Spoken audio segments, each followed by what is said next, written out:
As we begin this lecture, you should now be comfortable with genetic data sets, that is DNA alignments, and what those alignments mean. We've even talked a little bit about some of the genes that are used in those data sets.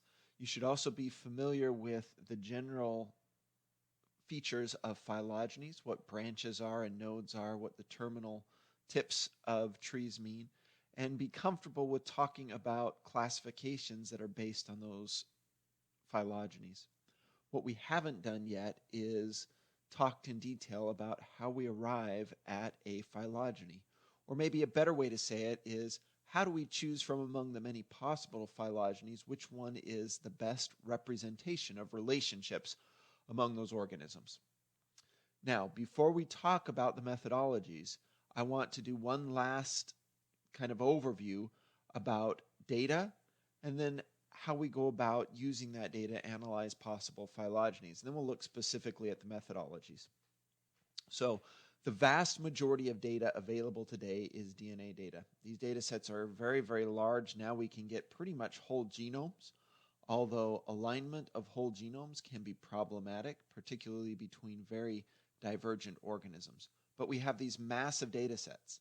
Now, I don't want to discount the value and importance of morphological data and other types of data, maybe even behavioral, ecological, but morphological data still is a very important source of information, but to a large extent it is overwhelmed by the vast amount of genetic data that we can get. And so many people still include morphology as an important component of their analyses, but many others, just because of the amount of available data, rely completely on genetic data. In addition, the amount of work that goes into getting a large morphological data set, it can be years and years and years of research and work and gaining expertise in groups of organisms, gaining access to materials.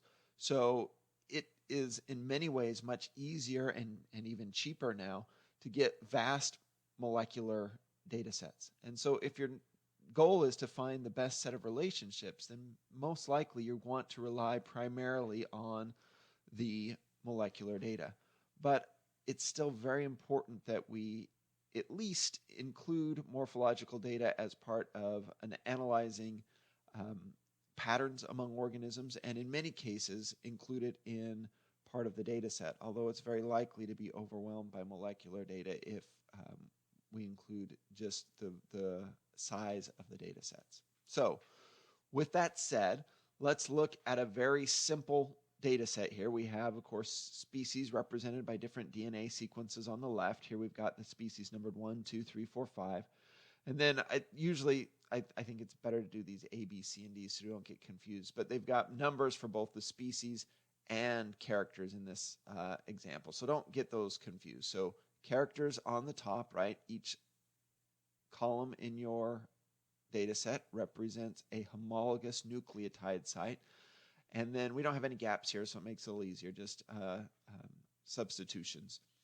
And then we've got our species here representing each of the individual rows. So they've been all nicely aligned. This is a fairly simple, albeit artificial data set just to illustrate the principles. Now, one way that people can and do analyze these is by changing these discrete data. And what we mean by discrete is every single character is known. It's either a T or an A. It's either a C or a G, or it's not anything in between. And we synthesize those into distance data. Now, distance data is rather simple if we don't have any insertion deletions. Even if we do, we just come up with a measurement, and we may need to decide whether we're going to treat insertion deletion event as the same as a substitution. But let me just very quickly illustrate how a distance matrix is generated. You won't have to generate them yourself, and these are done very rapidly now with computers. But I do want you to understand just the mechanism or the mechanics of what's going on, so you know what we mean when we say a distance matrix. So let's look at sequences 1 and 2 first. So as we go across, we will make a note of every single difference between the sequences. So we've got T versus A, there's one difference. T versus A, there's a second difference. A versus T, there's a third difference. And then notice that every single nucleotide after that is identical when we're comparing species 1 and 2. So we have a distance of between these sequences of 3 mutations. And so when we compare 1 to 2, we've got 3 mutations. And so this little graph over here is set up to make every single pairwise comparison between 4 species. There are only 6 possible comparisons when we're looking at 4 species. And they're all here, 1 versus 3, 1 versus 2, 1 versus 4, 2 versus 3, 2 versus 4, and then finally 3 versus 4. And so you can do that, and you can double check this one for everyone. So look at 3 versus 4. All the same until we get to the last 2, and then they're different for the last 2. So 3 versus 4, we have a distance of 2. Now, in this example, we've given you just the raw differences, how many total differences there are. But typically, these distances will be so they're easily comparable between data sets of different sizes. These will be turned into frequencies of, like how many differences out of 100. So in this case, we would count up all the differences, 1, 2, 3, 4, 5, 6, 7. We'd do 3 out of 7 or 3/7. We'd turn that into a frequency, which is a number between 0 and 1. 0 being no distance at all, identical. 1 being 100% difference. And so what's 3 divided by 7? I don't have a calculator here with me, but 3 divided by 7, turn that into frequency, and that's usually the distance that we would represent. But for just this illustration purposes, we'll just put the raw number. Okay? Now, when we are talking about parsimony in our in the end of this unit, we'll look at parsimony. The value of keeping discrete data instead of turning it into distance data is that we can map individual changes onto different branches. So we know exactly in a history when this occurred. Now, I'm showing you a phylogeny here that is unrooted, but if we had a rooted phylogeny, then we would know exactly, based on when different ancestors broke off, when certain events occurred. So what we are doing is we are saying character number 1, which says that species 1 is different from the other 3, we map it on this branch leading to species 1. Character number 2 is the same, so we put it on the same branch. And in our next unit, we'll look more explicitly, although we've done a little bit of it kind of implicitly. We've marked it, and for simple patterns, it's fairly easy to mark where these discrete mutations have occurred. So a hash mark across a branch represents a evolutionary event. In this case, an A, which all the other species have, mutating and changing into a T for character number 1, and we mark that. Now, with distance data, we lose the exact branch upon which those mutations occurred, and we synthesize it into a little bit more of an overview or a general. We are one step removed from the original data, but we have distances. And there are some advantages to this, although we'll see as we begin to discuss these that the disadvantages of changing our primary data into distance data are by most people seen to outweigh the advantages of doing that. But there are some reasons to do that. So to do this, we just take a quick computer program, we run it through, and we synthesize our maybe a very massive data set into a fairly simple distance matrix.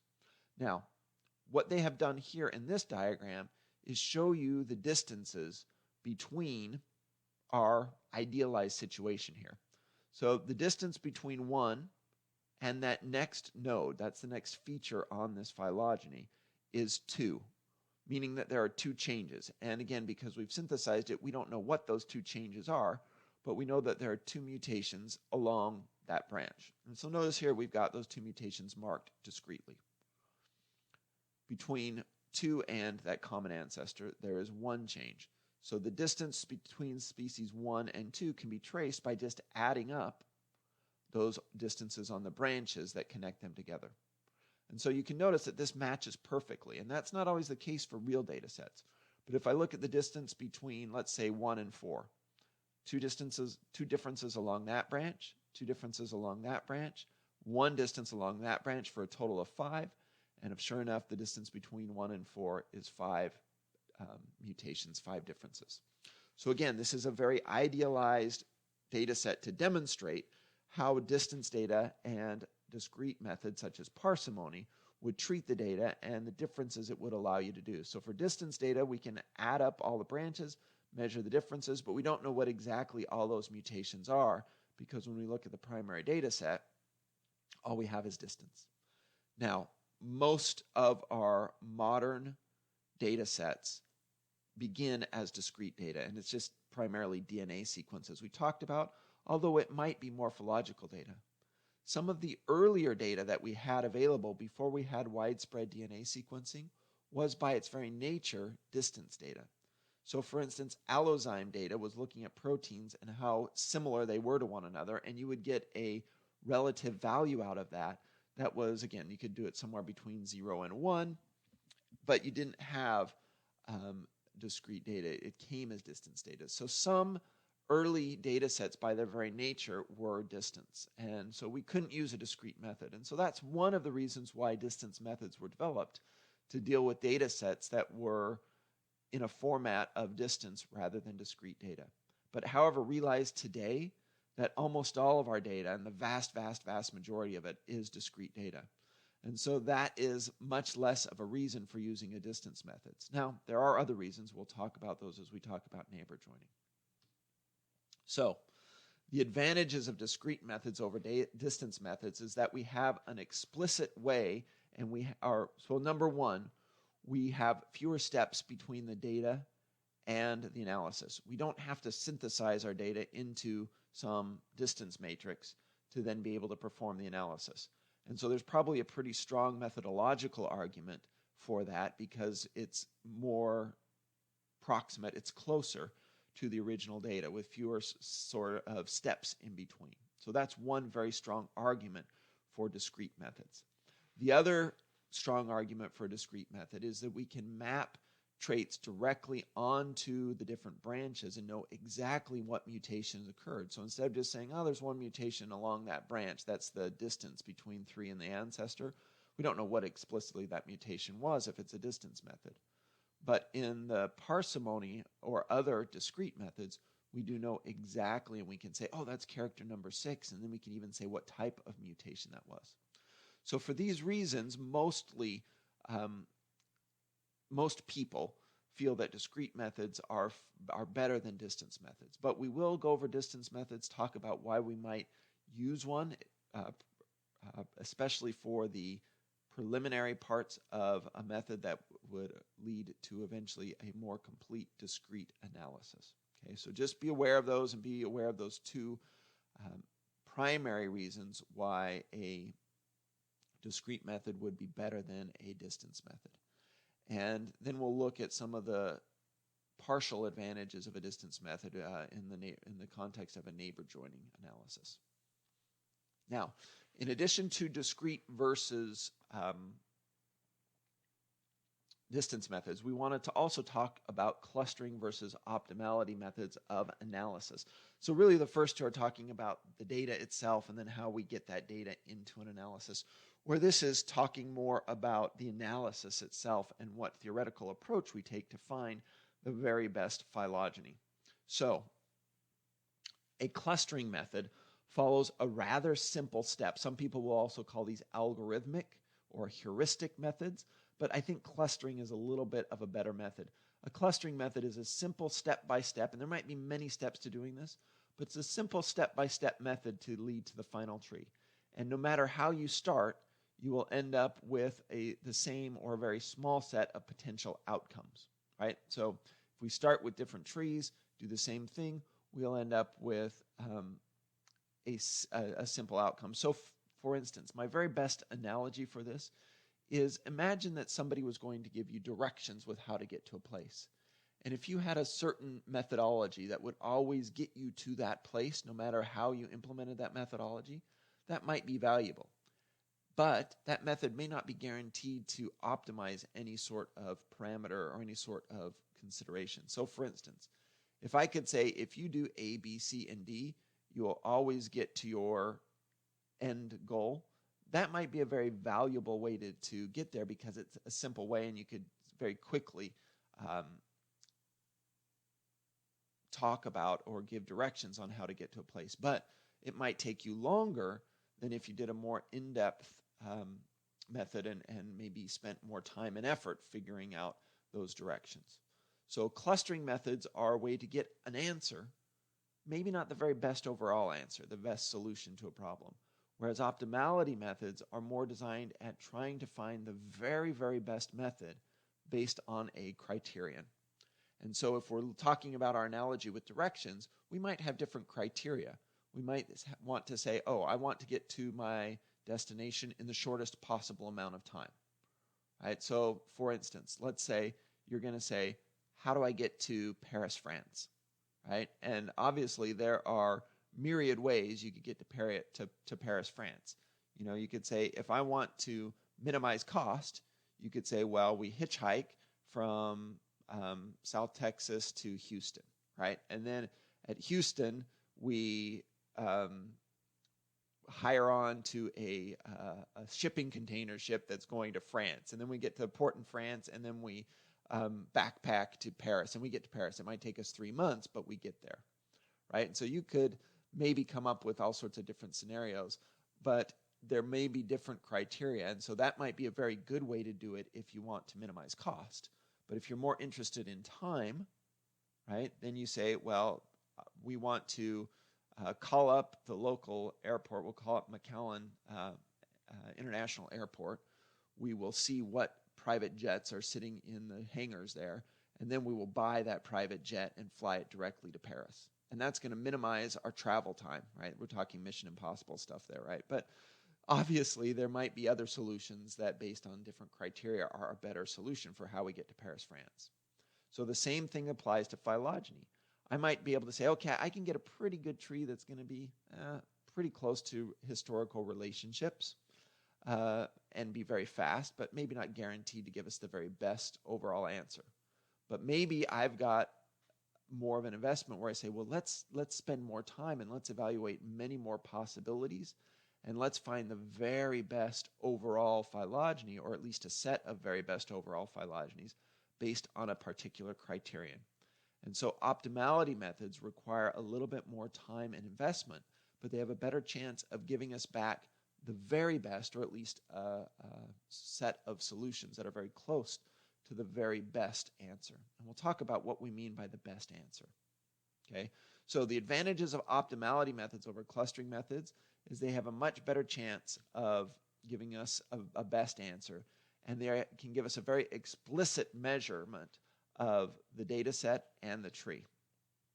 They are also much better for us when we are comparing hypotheses A versus hypotheses B. Now, when we're talking about phylogenies, when we say hypothesis, we're talking about the topology of the tree, or tree 1 versus tree 2. Why do I like this arrangement of species versus this other arrangement? And so it's very easy to compare and say, I like this one, option A, better than option B, because of this optimality criterion which I'm using.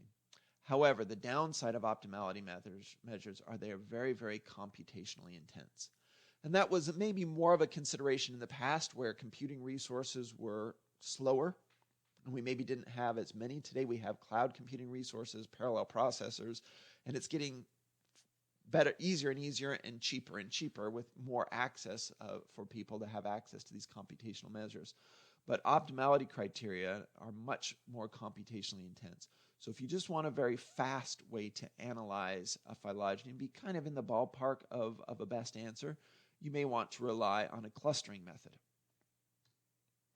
Okay, so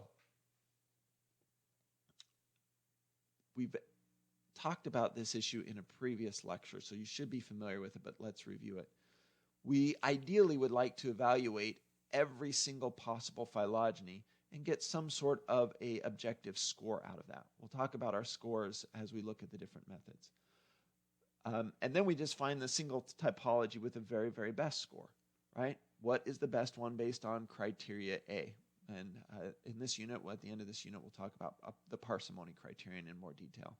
But realize that we can't do this as our data sets get even to a fairly small size. If we get up to 20, 30 species, we now have more possible phylogenies to evaluate than we can do even with the very fastest supercomputers. And again, just to kind of, this is a very big number and it's hard to wrap our human brains around these very large numbers. But to give you a kind of a, oh, wow, gee whiz. By the time we get up to about 50 species or so, we have more possible phylogenies to evaluate than there are atoms, estimated atoms, in the visible universe. It's this massive number, 10 to the 80th power or so. And so we cannot, even with very, very fast supercomputers, evaluate every single possible phylogeny to find the very, very best one. And so again, this falls into a class of problems that we call NP-complete. Now, you're saying, well, do we just give up? If we can't evaluate every single phylogeny, find the very best one, then it's a waste of time. We can't do it. But realize that there might be different approaches, search strategies, where we could be reasonably sure, maybe even very, very sure, that we've found the very best overall one without evaluating every single phylogeny. And I'm going to give you another analogy to illustrate this. Imagine I asked you to find the highest peak in North America. Now you'd say, oh, I'm just going to get on Google and find what it is. It's Mount McKinley, by the way, in Alaska. That's the highest peak in North America. But let's say you didn't know anything, or maybe nobody knew anything about the continent, and I was asking you to find the point of highest elevation. And you have a certain amount of resources at your disposal to do that.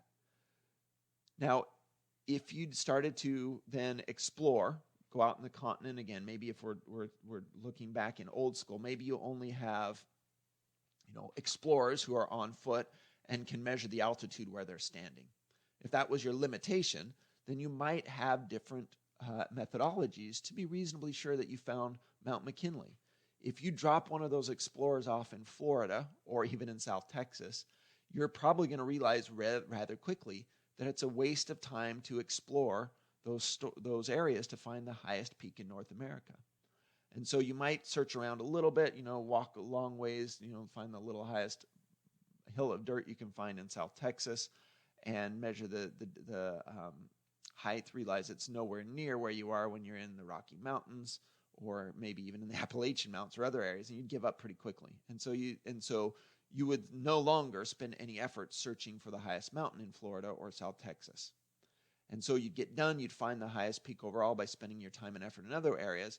And then someone might come to you later and say, oh, but you didn't search all of South Texas, right? You didn't go over the entire stretch of that land. And you'd say, well, yeah, I could waste my time and effort doing that, but I'm incredibly unlikely, in fact, pretty much certain, that I wouldn't find a better solution to the highest peak in North America.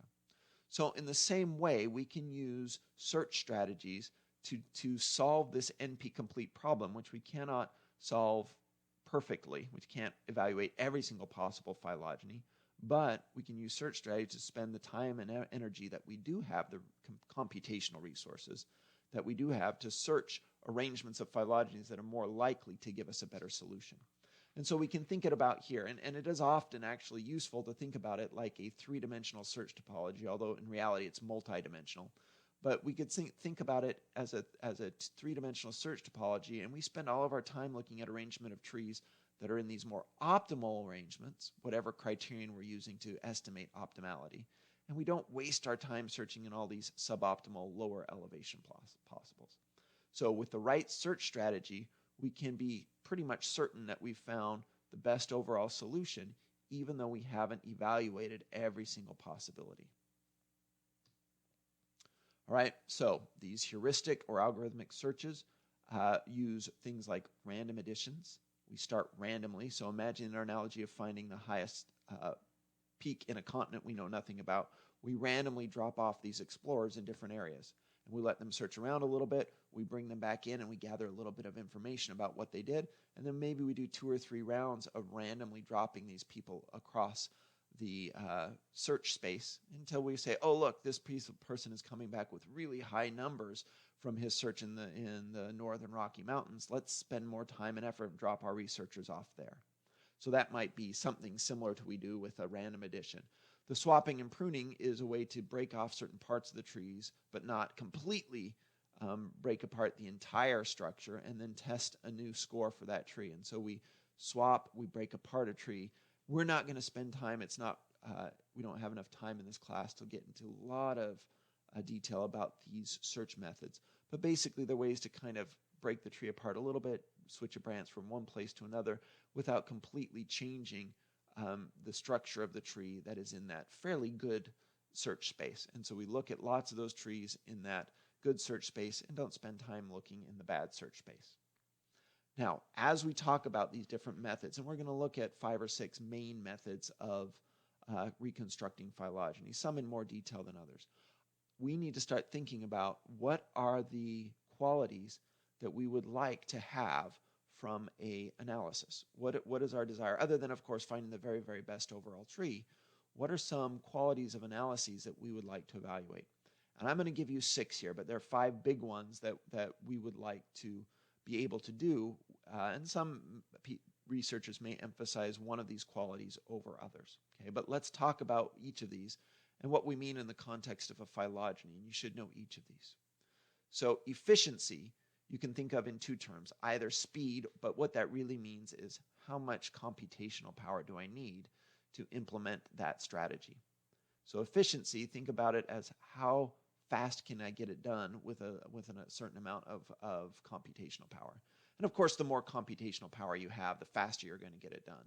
But there are some methods that are very, very fast and use very little computational power, and there are other methods that are very greedy and are going to use up lots and lots of computational resources. So we might, in certain circumstances, value efficiency over some of these other qualities of an analysis. Okay? Power is our ability to find the true tree or the best tree overall. Now realize there's a little bit of an issue there with power, which is how do we know what the very best tree overall is? And because when we're doing phylogenies, we're trying to reconstruct historical events that we can't make a time machine and go back and actually look at, we never know 100% for sure because they are historical events that we weren't there to witness. But power is our ability to find the very best tree overall. Consistency means, do we find the same answer? If I'm given similar data sets or maybe even the exact same data set, do I get the same answer over and over and over again? And we would like our methods to be consistent, right? If you're given the same data or these very, very similar data and you're getting very different answers when you do these analyses, then maybe that tells you this is not a very good method to use. It's not a very consistent method. Robustness. Robustness means, do I get the answer, and again, we could argue whether it's the right answer, but do I get the answer if I am violating my underlying assumptions? Now, this mainly comes in when we start talking about models of evolution. So if I'm inferring a model of evolution, but the data actually wasn't generated or doesn't match that model of evolution very well, do I still get the correct answer? So it means, can I kind of violate my underlying assumptions a little bit and still get a good answer? That is robustness. Robustness is usually, again, kind of in general terms, is referred to the stability of analyses despite perturbations or misunderstandings in our underlying assumptions. Okay, so that's robustness. Falsifiability means, do I have an objective method to test whether or not this really is the best or the optimal solution? Do I have a statistical method perhaps to say, oh yeah, this is good and I can show it based on this statistical test? Or maybe it's just there's no way to or no really good way to test whether or not this method is or this outcome is the best. So we could maybe put, in fact, let's do that. Let's put testability as you think of that by falsifiability. If you think about it as, I don't even know how I spell testability like this, that might be a good kind of more commonly used term for falsifiability. And then finally, might there be an ideological groundwork or framework for why we use one method over the other? And in early days, less so today, parsimony, which is the last little unit in, or last little discussion in this unit, is one of those ones that has relied heavily, and some people still put parsimony on an ideological framework. So even if other methods can argue more efficiency or even more consistency, they might make an ideological argument about why they might want to use method A, like parsimony, or over another method. Okay, so the very last concept that I want to look at here before we move on in our next unit to talk about neighbor joining analyses is what methods are we going to talk about and how do they fall into these 2 categories that we've set up. So I've set up this idea of distance versus discrete methods, again, primarily we're going to call that nucleotide sites because this is molecular evolution. That's where the vast majority of our data comes. But realize we can also maybe put discrete morphological data into this column here. But distance method versus discrete methods, okay? And you might be familiar with some of these. If you're not, that's fine. But for instance, parsimony uses discrete data. So that's why it's in the column over here on the right. Maximum likelihood also uses discrete data, okay? Now, along the left-hand side here, I've got whether it is a clustering method versus an optimality method, okay? And so I have 6 different methods. We'll talk about these 6. And I've classified them based on whether they use discrete data and our clustering algorithm, whether they use distance data and our optimality criterion. So if you're not familiar with these methods, don't worry. That's the focus of our next 2 or 3 lectures, okay? But this is a reference source for you to come back to and allows us to put these different methods kind of in a category. And hopefully that will help them organize them in your mind as we're talking in more detail about how they work. UPGMA, don't worry so much about. We won't even really get into it. It's related to neighbor joining, but we'll only really get into the neighbor joining. And notice I put a question mark by Bayesian analysis because really there's some probably good arguments for putting Bayesian analysis into maybe this category down here about an optimality criteria, although the criteria that we're optimizing is different than the criteria that we're optimizing for these. And when we get to Bayesian, we'll put that. So just realize that maybe you could have an argument for Bayesian being in this category down here.